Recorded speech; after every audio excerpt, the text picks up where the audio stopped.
다윗에 대한 평가와 솔로몬에게 남겨진 숙제. 아멘. 어찌 하든지 뭐 상관없습니다.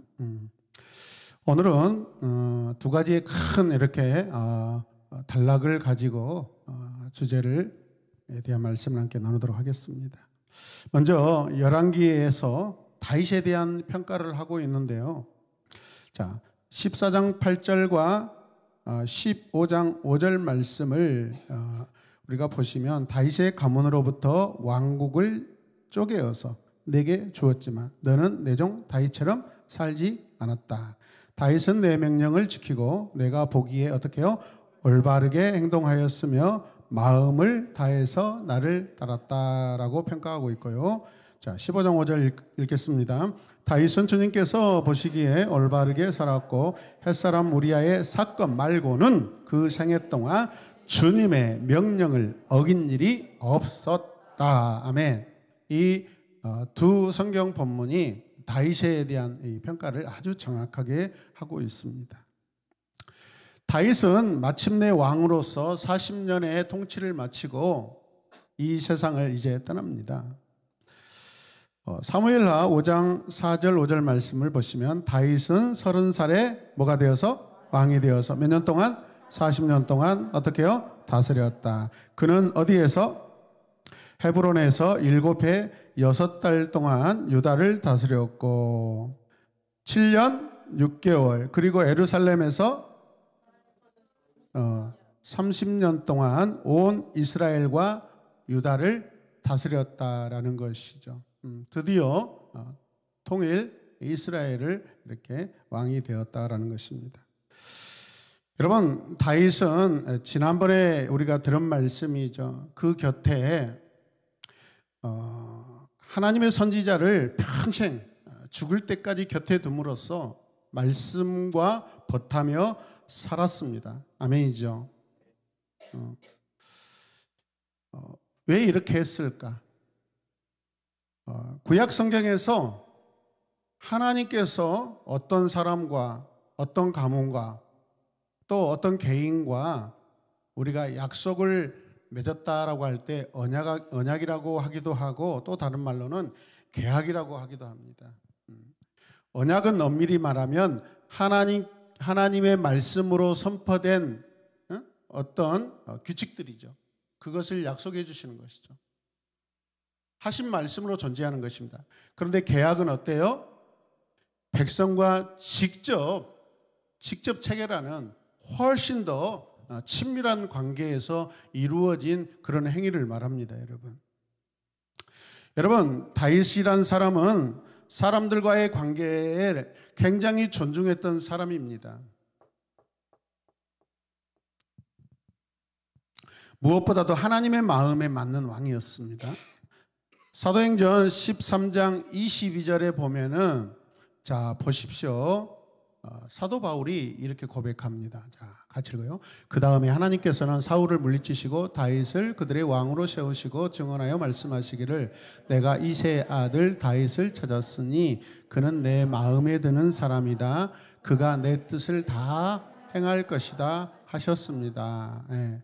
다윗은 여호와의 마음에 드는 사람이었다라고 그렇게 신약 성경에서도 이렇게 사도들이 평가를 하고 있습니다. 여러분, 다윗이 확장한 이 국경은요, 북쪽 유브라데 강에서부터 남쪽의 에시엔 게벨이라는 그 지역까지였습니다. 우리말로 표현하자면 마치 저 백두산에서 한라산까지, 북쪽 끝에서 남쪽 끝까지라는 그런 의미를 가지고 있습니다. 그리고 요단 동편, 암몬, 모압, 에돔, 이 나라까지 포함하는 넓은 지역을 다 통치했습니다. 엄청난 일이죠, 여러분. 하나님께서 여호수아에게 주라고 약속하셨던 그 모든 땅들을 거의 다 여러분 통치한 유일한 왕입니다. 아멘입니까? 네. 자, 이 에시엔 게벨이라는 것은요, 유대 나라 최남단에 위치한 현재 이 아카바만의 에일라이트 지역을 가리키고 있습니다. 다윗은 에돔인들이 살고 있던 이 지역을 처음으로 정복해서 영토를 확장한 왕입니다. 그 후 솔로몬이 이곳에 조선소와 항구를 건설해서 당대의 최고의 무역항으로 발전시킵니다. 열왕기는 다윗에 대한 평가를 두 절로 요약했어요. 다윗은 내 명령을 지키고 내가 보기에 올바르게 행동하였으며 마음을 다해 나를 따랐다라고 하고 있습니다. 또 다윗은 주님께서 보시기에 올바르게 살았고 햇사람 우리아의 사건 말고는 그 생애 동안, 그 인생 동안 주님의 명령을 단 한 번도 어긴 일이 없었다. 저는 사실 다윗을 많이 의심했거든요. 뭐 여러 가지 더 많은 허물이 있지 않을까 했는데 성경은 그렇지 않습니다. 비록 우리아의 일로 큰 죄를 범한 적이 있으나 아비삭의 사건에서 본 것처럼 다윗은 그 말년에 자기 젊었을 때 많은 여인들을 취함으로써 자기에게 찾아온 또 여인으로 인한 그 어떤 감정으로 자기 자신이 무너졌던 그 일들이 뼈아프게 후회하면서 엄청나게 경계하며 여러분 절제한 삶을 보여주었습니다. 대단합니다, 여러분. 그래서 우리 신약성경의 고백처럼 우리가 표현한다면 그의 인생 경주를 잘 끝마쳤습니다. 믿으십니까? 여러분 오늘 이 자리에 계시는 거 너무 하나님 앞에 기쁘고 영광스러운 그런 일이죠. 그러나 우리의 인생 마지막 내 호흡이 끊어지는 그 순간까지 우리는 우리에게 맡겨진 신앙의 경주, 믿음의 경주를 끝까지 마쳐야 되는 줄로 믿습니다. 그런 차원에서 다윗은 온전한 사람이었고 그 생애 동안에 주님의 명령을 어긴 일이 없었던 사람이었습니다. 여러분 여호와 하나님께서 이런 그를 어찌 사랑하지 않을 수 있겠습니까? 다윗은 이스라엘 역사에 가장 위대하다고 길이 기억될 만한 왕입니다. 여러분 아멘이죠? 시편 말씀을 보십시오. 한 사람이 도대체 여호와 하나님을 얼마나 깊이 얼마나 알기에 이런 놀라운 찬양과 시를 지어서 고백할 수 있을까? 정말 대단합니다, 여러분.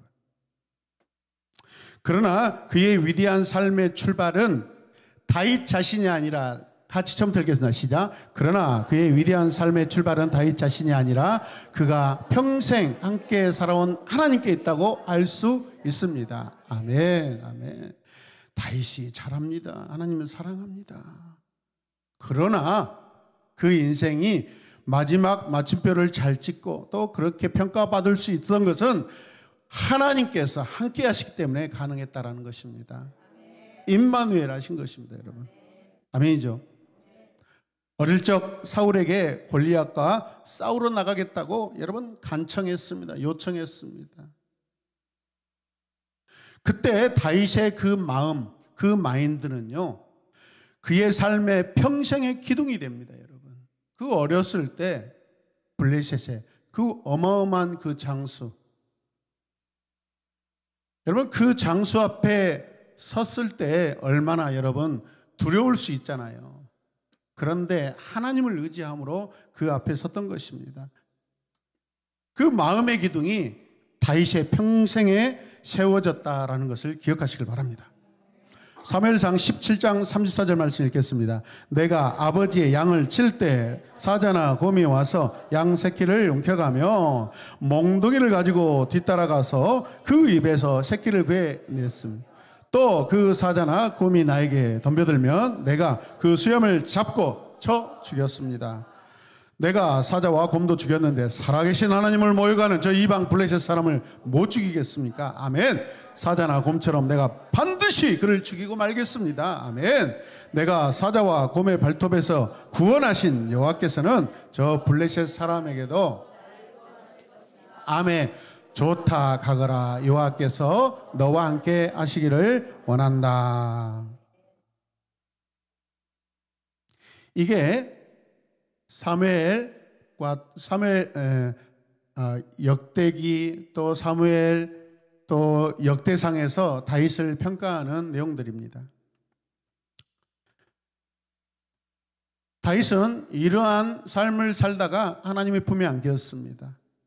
이제 두 번째 주제로 넘어가면 솔로몬에게 남겨진 이제 숙제가 있습니다. 솔로몬이 누굽니까? 지금 오늘 그 어머니 바세바와 함께 왕권에 대해서 굉장히 지금 갈등이 일어나는 현장에 있습니다, 여러분. 그 갈등의 현장에 누가 있어요? 아도니아라는 형이 있습니다. 다윗은 반역한 아도니아를 살려주었습니다. 아도니아를 도와주었던 요압과 시므이에 대해서도 부드럽게 베풀어 달라고, 살려달라고 그렇게 유언을 합니다. 마지막까지 한편으로는 자기 아들 솔로몬을 생각하면 다 죽여버리고 싶죠. 그런데 다윗이 마지막 유언에 가까운 말들은 사람을 죽이지 않고 은혜와 공의를 베풀라는 것입니다. 여러분, 요압은요 백발로 평안히 지옥에 내려가지 못하게 하고 시므이는 죄가 없는 자로 여기지 말라고만 당부합니다, 여러분. 그러나 경고는 강력하게 해놓습니다. 다윗은 자기 당대에는 복수하지 않겠다라는 그러한, 여러분, 하나님 앞에 자기 마음을 지켜내고 있습니다. 그러나 솔로몬에게는 이들이 주의해야 될 인물이다라는 것을 가르쳐주고 있습니다. 솔로몬은 아버지의 충고를 가슴에 새겨둡니다. 아멘이죠. 우리 부모님의 말씀을 우리 자녀들은요 아주 중요한 충고로 새겨두셔야 됩니다. 아도니아의 문제는 솔로몬에게 상처로 깊이 남아 있겠지만 결코 서두르지 않습니다. 함께 고백합시다. 결코 서두르지 않겠습니다. 하나님의 일은 결코 서둘러서는 안 됩니다, 여러분. 내가 서두른다고 해서 그 일이 잘 되고 또 완성되는 게 아닙니다, 여러분. 나의 모든 삶이 주님께 있다면 하나님의 온전한 때, 하나님의 알맞은 때에 나를 통해서 하실 일들이 이루어질 줄로 믿습니다. 자, 함께 읽을까요? 유대인들은 지혜보다 인내가 더 소중하다고 여긴다. 상처는 피부 수술로 치료에 딱지가 떨어질까지 두어야 한다. 여러분, 지혜가 많은 사람은 많은 일들을 할 수 있습니다. 그런데 많은 일들을 하다 보면은 더러 실수가 일어날 수 있습니다. 그러나 인내는 기다림입니다. 실수가 없습니다, 여러분. 내가 기다리면 해야 될 일 하나님이 하십니다. 교회가 부흥이 돼서 예배당이 부족하죠, 여러분. 제가 얼마나 예배당을 막 여기저기 얻으려고 건축하려고 돌아다니지 않습니까? 그때 제 아내가 아니 돈도 없으면서 뭐는 땅을 보러 다니냐고, 얼척이 없다고 했어요. 맞습니다. 근데 제 마음은 담임 목사로서는 그런 마음이었어요. 성도들이 화장실 한 칸밖에 없어가지고 밥 먹고 나면 한 10명씩 줄 서가지고 똥 싸야 되고 오줌 싸야 되고 막 기다리는 것이 너무 가슴 아파서, 그래서 기도했잖아요. 하나님, 화장실 2칸 있는 건물로 옮겨주세요. 그래서 옮겨갔어요. 응답 받았어요, 2칸. 그런데도 부족해. 근데 하나님이 이 건물로 이전을 시켜줬는데 무려 27칸의 화장실, 우리 마음껏 똥 싸고 마음껏 소변 볼 수 있다고 성도들이 얼마나 좋아하는지 모릅니다. 할렐루야. 아니, 세상에 화장실로 응답받은 교회가 전 세계에서 우리 교회뿐입니다. 아멘입니까? 네. 그래서 우리 성도들이 뭐 예배당 이전하면 뭐 돈 생각할 수 있는데 아니요. 그것보다 가장 지금까지 가장 소망 중에 소망은 우리 교회에서 진짜 마음껏 똥 싸고 오줌 싸고 싶다고, 그게 결국에는 소원이 이루어졌습니다. 아멘입니까? 감동도 없으신가 봐. 처음에 이사 왔을 때는 막 화장실 문 열고 목사님 우리 마음대로 똥 쌀 수 있어요 막 좋아하더만은 감격이 사라지면 안 됩니다, 여러분. 시간이 흘렀습니다. 아도니아의 문제를 해결할 실마리는 결국 가만히 뭐 했더니 인내했더니, 아멘, 인내했더니 아도니아 스스로 만들어냅니다. 악한 자들이 하는 일은요 가만히 내버려두면 스스로 자기들이 모여서 여러분 스스로 자멸합니다. 여러분 믿으십니까? 서두르지 않으셔도 됩니다. 하나님이 하십니다. 아도니아는요 밧세바를 찾아가 다윗의 아내 아비삭을 아내로 달라고 따라서 미련하게 요구한다. 그 이유가 무엇일까요? 그 이유가 네? 자기의 왕자를 동생 솔로몬에게 양보했으니까 이제 다른 보상을 해달라는 그런 암묵적인 그런 욕망이 지금 비춰내고 있는 것입니다. 왕의 자리는 본래 자기 것이었고 백성들도 자기가 임금이 되기를 바라고 있었다고 그렇게 생각합니다. 그러니 아비삭을 자기 아내로 허락해달라는 것입니다. 언뜻 들으면 그럴 수도 있고 해줄 수도 있어요. 밧세바는 즉각적으로 결정하지 않습니다.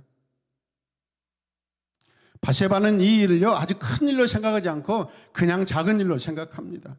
자 13절 말씀 보십시오. 핫깃의 아들 아도니아가 솔로몬의 어머니 밧세바를 찾아왔다. 밧세바가 좋은 일로 왔느냐 하고 물으니 그는 좋은 일로 왔습니다 하고 대답하였다. 참 보통 단수가 아닌 것 같아요. 두 사람들이. 그리고 드릴 말씀이 있습니다. 말해봐라. 어머니께서도 알다시피 임금 자리는 제 것이었고 누구 것이었어요? 지금 아도니아의 마음속에 솔로몬의 저 자리가 지금 아직도 미련이 있어요? 없어요? 있어요. 여러분 있어요. 충분히 있어요. 모든 이스라엘 사람은 제가 임금이 되기를 바라고 있습니다. 그건 당신 생각이지, 네 생각이지. 하나님의 계약은 거기에 있지 않아요. 큰 오해를 하고 있어요, 여러분. 크게 오해하고 있다.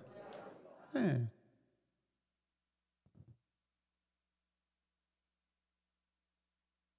자, 이런 상황에서 나누어진 이 대화들을 솔로몬이 결국 듣게 됩니다. 어머니를 통하여서 이 상황을 이야기합니다. 어떻게 하겠습니까? 결혼을 시키십시다. 그런데 솔로몬이 크게 화가 납니다. 솔로몬이 화낸 이유가 무엇일까요? 함께 고백해서 솔로몬이 화를 낸 이유는 무엇일까? 당시에 왕이 퇴임하거나 죽으면 지금 이 후궁들이 사는 하렘이라는 그런 장소가 있습니다. 후궁들만 따로 사는 곳. 그의 후계자에게 인수하는 것이 유대 왕궁의 법도였습니다. 그 여인들하고 잠자는 그런 인수인계가 아니라 여러분 보호하고 다스리고 지켜내는 그런 일이죠. 그리고 후궁의 소유자는 왕위를 주장할 수 있는 법적 권리를 가지게 되어 있습니다. 그래서 여러분 아도니아가 솔로몬의 지금 후궁인 아비삭을 달라고 하는 것은 아직도 의원 중에 자기가 왕의 권리가 있다는 것을 지금 주장하려고 하는 것입니다. 그렇다면 아도니아는 자신이 아비삭을 차지한다면 사랑하는 여인을 얻을 뿐만 아니라 아마 좋아했던 것 같아요. 개인적으로. 왜? 가장 어린 다윗의 부인이니까. 왕으로서 법적 권리를 얻을 수 있다는 계산을 한 것입니다, 여러분. 지금 이게 아도니아의 생각인데 합당합니까? 올바른 판단입니까? 여러분 합당한 결론입니까? 솔로몬은 이러한 아도니아의 속셈을 정확하게 파악하고 있습니다. 그래서 브나야를 즉시 보내서 그를 처형합니다. 아직까지 권력에 미련을 두는 그 어리석음의 결과입니다, 여러분. 우리 역시 마찬가지입니다. 오늘 이 이야기가, 이 역사적인 이야기가 우리 신앙과 무슨 상관이 있을까? 아니요. 우리의 삶의 모든 미련, 모든 욕심, 다 이런 일과 영적으로 여러분 다 관계되어 있습니다. 아멘입니까? 그래서 브나야를 보내 처형해버립니다. 다윗 생전에 제사장 아비아달은 사형에 해당하는 죄를 범합니다. 그러나 다윗은 그에 대해 아무런 언급을 하지 않았다고 그랬죠. 솔로몬도 그를 죽이지 않았습니다. 아버지의 좋은 친구였기에 단지 제사장직만 파면하고 고향 아나돗으로 쫓아내버립니다. 여러분, 아비아달은 제사장 엘리의 후손입니다. 누구의 후손이요? 엘리의 후손. 엘리는 성경에서 평가하기를 좋은 인물입니까? 엘리의 두 아들이 성소에서 범죄하고 돌이키지 않았을 때 하나님께서는 이렇게 말씀하십니다. 같이 읽겠습니다. 그러므로 이스라엘의 하나님 나 여호와가 말한다. 내가 전에 레위 자손이 너의 자손이 언제나 제사장으로 나를 섬기게 하겠다고 약속하였으나 이제 나는 절대로 그렇게 하지 않겠다. 나는 누구든지 나를 소중히 여기는 자가 소중히 여기고 나를 멸시하는 자를 멸시할 것이다. 엘리와 엘리 두 자녀들이 여호와 하나님을 소중히 여겼습니까? 그렇지 않았죠. 이제 이 예언이 그대로 엘리의 집에서 이루어집니다. 약속, 하나님 말씀이 성취됐다는 그런 뜻이죠. 엘리의 두 아들이 성소에서 범죄하고 회개하지 않는 까닭에 하나님께서는 그 집안에 심판을 내리시는데요, 여러분.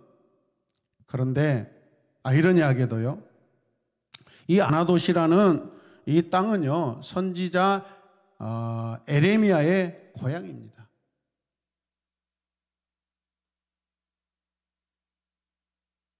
에레미야는 우리가 잘 알다시피 여러분, 유다가 거의 마지막 시대에 하나님께 돌이키지 않고 심판을 당하는 그때에 하나님께 부름받아 쓰임받았던 선지자입니다. 백성들의 죄를 껴안고 끌어안고 눈물로 하나님 앞에 살았던 선지자입니다. 그런데 그곳에서 하나님의 놀라운 선지자 에레미야를 하나님이 데려오셔서 사용하셨다는 것은 무슨 의미일까요? 심판받은 지역에서 신실한 선지자가 세워졌다는 것은 하나님의 긍휼하심과 자비라는 거예요. 영원히 멸망받을 곳 자는 없습니다. 회개하면 하나님이 다 용서하십니다. 하나님은 공평하십니다. 여러분. 저주받고 심판받을 그 땅에서도 하나님이 사용하실 백성이 있습니다. 하나님이 사용하시면 사용됩니다. 하나님이 부르시면 쓰임받을 수 있습니다. 여러분, 아멘입니까? 여러분, 우리 가문이 우리 부모님 때, 조상 때 우상을 섬기고 막 그래서 우리는 정말 우리 가정은 저주받은 가정이야, 우리 가정은 소망이 없어, 그런 생각하시면 안 됩니다. 여러분. 그것은 하나님의 뜻이 아닙니다. 하나님의 방법이 아닙니다. 누구라도 하나님이 작정하시면 사용하십니다. 누구라도 회개하면 범죄하고 심판받고 죄악과 저주의 땅에서 하나님을 바라보고 하나님을 섬기는 자가 있다면 하나님 사용하십니다. 여러분, 있습니까?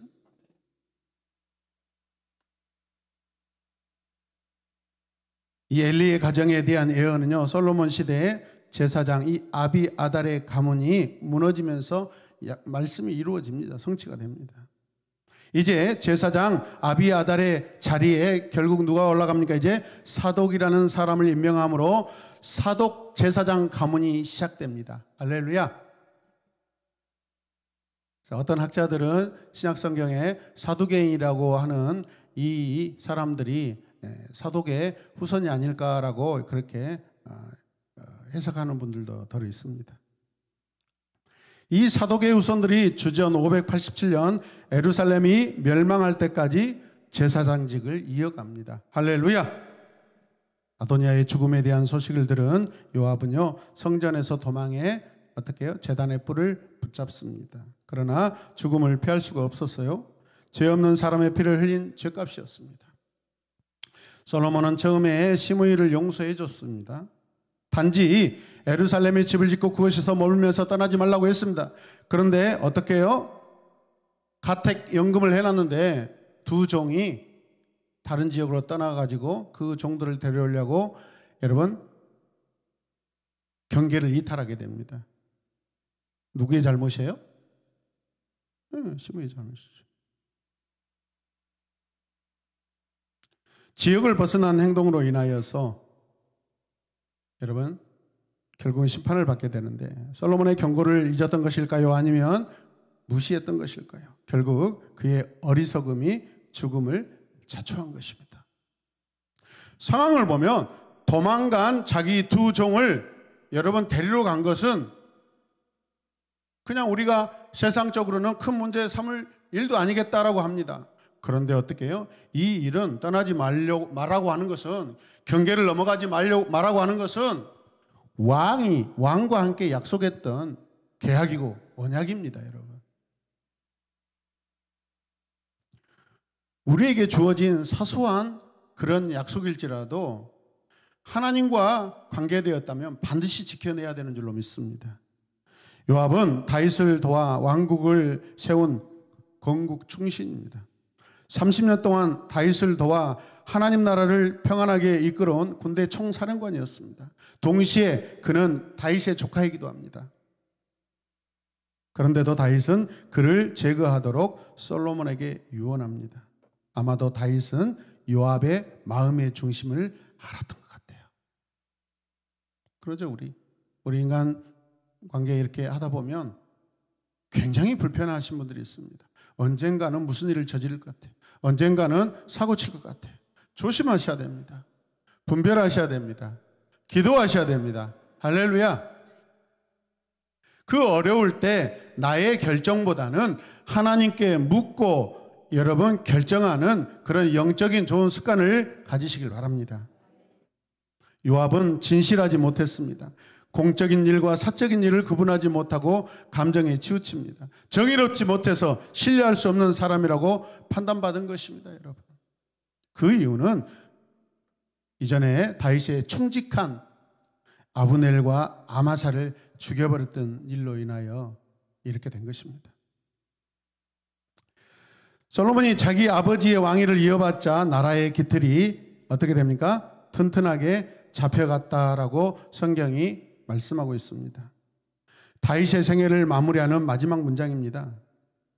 다윗은 하나님 앞에서 바르게 살려고 평생 피나는 노력을 하며 산 사람입니다, 여러분.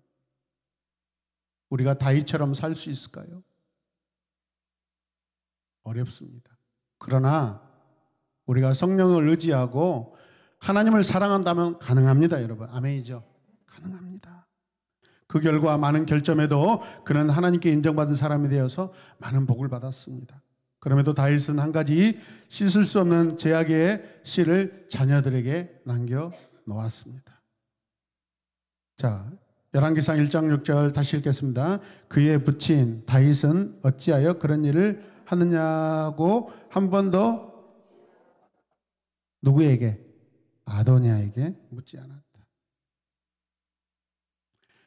열왕기 저자는 다윗과 자녀들과의 관계를 보여주는 이 같은 짤막한 글을 우리에게 남겨주고 있습니다.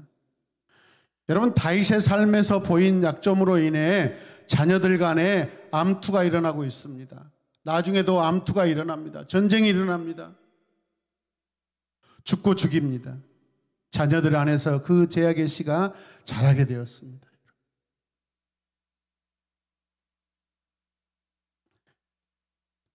악행을 저지른 자녀를 징계하는 것은 가정의 질서를 세우는 것입니다.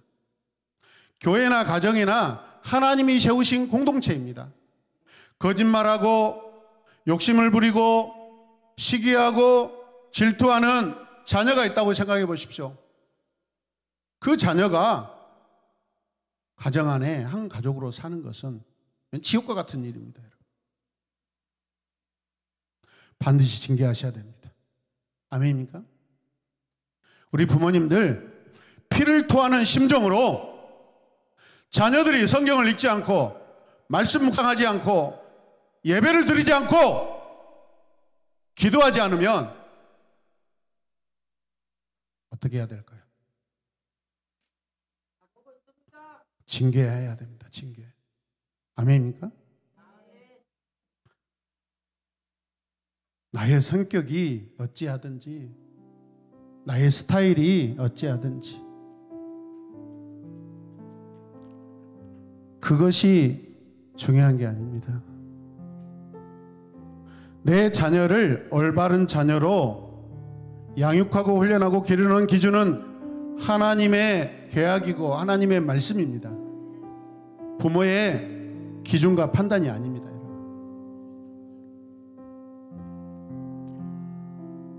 자녀가 어렸을 때 붙잡으시길 바랍니다. 자녀들이 성장하면, 여러분 자녀들 떠나면 붙잡을 수 없습니다.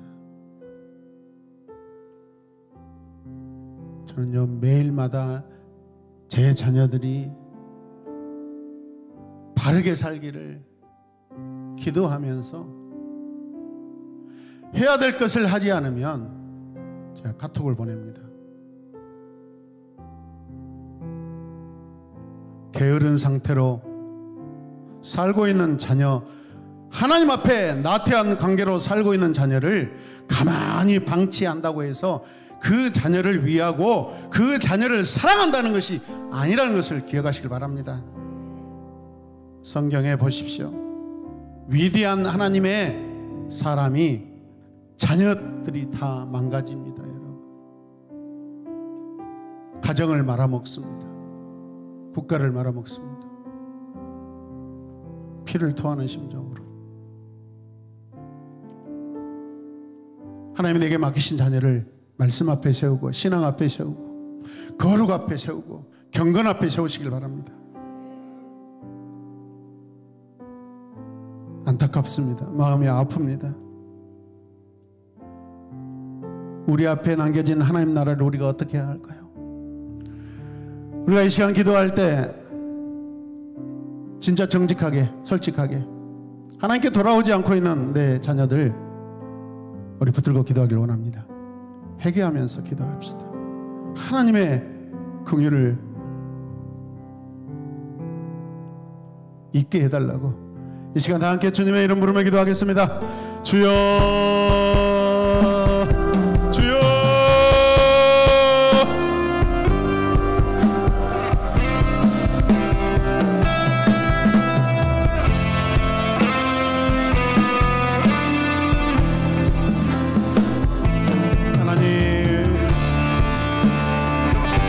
사랑하는 자녀들을 하나님의 말씀 앞에 세우길 원합니다. 자녀들을 잃어버리지 않기를 원합니다. 주여, 떠난 자녀들, 벗어난 자녀들, 날마다 눈물로 기도하며 주의 자녀들이 하나님 앞에 돌아와서 하나님 앞에 살게 하여 주시옵소서. 주여,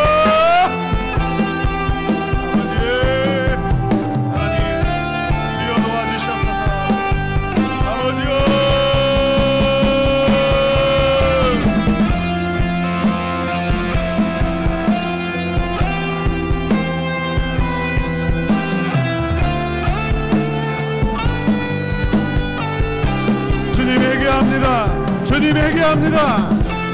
하나님의 방법으로 하나님의 마음으로 다스리지 못하였음을 회개합니다. 주여, 오늘 지금 나의 자녀는 어디에 있나요? 주여,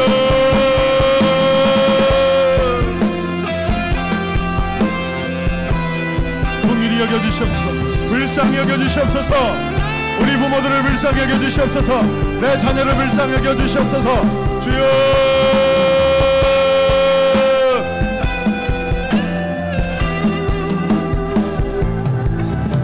예수님의 이름으로 기도드립니다. 아멘. 한 번 더 기도하겠습니다. 금주 토요일 우리 위장한 장로님과 손혜숙 권사님의 장남 우리 유성준 사랑하는 우리 청년 아들이 결혼 예식을 합니다. 하나님께서 축복된 예식으로 은혜를 베풀어 주시옵소서. 하나님, 더 성숙한 믿음의 가정을 이루게 하여 주시옵소서.